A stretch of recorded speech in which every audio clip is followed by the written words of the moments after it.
নুরনবী, আপনি ডাকসু নির্বাচনের কোন কেন্দ্রে আছেন এবং একই সাথে আমরা দেখেছি যে নারী ভোটারদের উপস্থিতি, সাধারণ শিক্ষার্থীরা যারা ভোটার আছেন তাদের উপস্থিতি বিভিন্ন কেন্দ্রে অনেক বেশি, কিন্তু এরই মাঝে কয়েকজন প্রার্থী কিন্তু অভিযোগ করেছেন অন্য আরেক প্রার্থীর বিরুদ্ধে যে সেখানে হয়তো আচরণবিধি লঙ্ঘন করা হয়েছে, অথবা ছোট ছোট কয়েকটি কেন্দ্রে এরই মধ্যে ভোট কারচুপির অভিযোগও করেছেন জিএস প্রার্থী কেউ কেউ।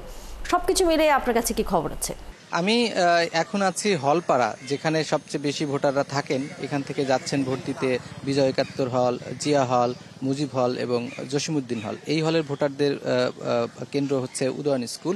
তো এখানে অনেক শিক্ষার্থী যাচ্ছেন এবং আসছেন। তো তারা স্বতঃস্ফূর্তভাবে ভোট দিতে যাচ্ছেন এবং আসছেন। যে ধরনের অভিযোগগুলো বিভিন্ন প্রার্থী করেছেন, কিছু কিছু অভিযোগের হয়তো বা সত্যতা থাকতে পারে, কিন্তু মোটা দাগে আজকে ঢাকা বিশ্ববিদ্যালয় দেখে যেটা মনে হয়েছে, এখানে আসলে গণতন্ত্র বিজয়ী হয়েছে।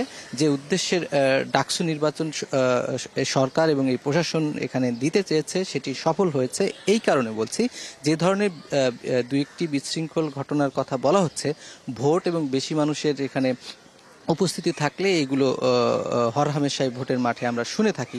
তবে স্বাভাবিকভাবেই এখানে ভোট কিন্তু খুব সুষ্ঠুভাবে হয়েছে এবং শিক্ষার্থীরা কিন্তু সেরকম করেই তারা কথা বলছেন। এখানে অনেক শিক্ষার্থী যাচ্ছেন, আমরা একটু কথা বলার চেষ্টা করি আপনাদের সঙ্গে। আপনারা কি ভোট দিয়েছেন? ভোট আপনারা এখনো ভোট দিতে মানে যাননি কেন বা দেরি?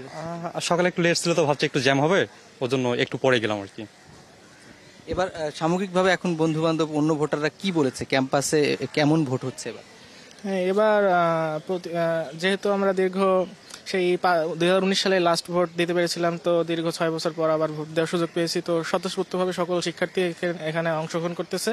তো যতদূর বন্ধু বান্ধব নিয়ে খোঁজ খবর পেয়েছি, তো আলহামদুলিল্লাহ কোনো এখন অসুবিধা হয়নি, ফেস করতে হয়নি আমাদের।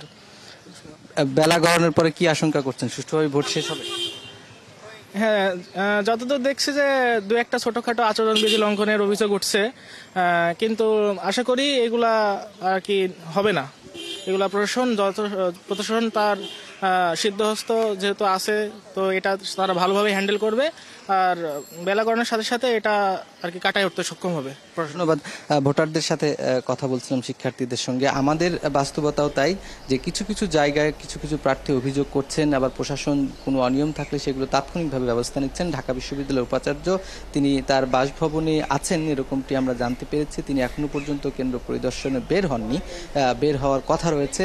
এবং যে রিটার্নিং কর্মকর্তা রয়েছেন, তিনি এখনো পর্যন্ত আনুষ্ঠানিকভাবে গণমাধ্যমকে জানাননি। তবে বিভিন্ন তথ্যে আমরা যেটা পাচ্ছি, তারা মোটামুটি ভোটের সামগ্রিক প্রক্রিয়া নিয়ে তারা সন্তোষ জানিয়েছেন এবং আইন শৃঙ্খলা পরিস্থিতি থেকে শুরু করে ক্যাম্পাসের যে স্বাভাবিক বিদ্যমান যে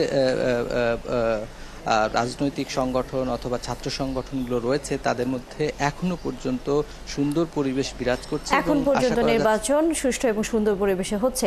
ধন্যবাদ নুরনবী। নিশ্চয়ই আমরা ফিরবো। আপনি যখন বলছিলেন যে উপাচার্য এবং রিটার্নিং কর্মকর্তা, তাদেরও আসলে হয়তো প্রতিক্রিয়া জানা যাবে কিছুক্ষণের মধ্যে, সে খবর আমরা জানবো। ধন্যবাদ আপনাকে।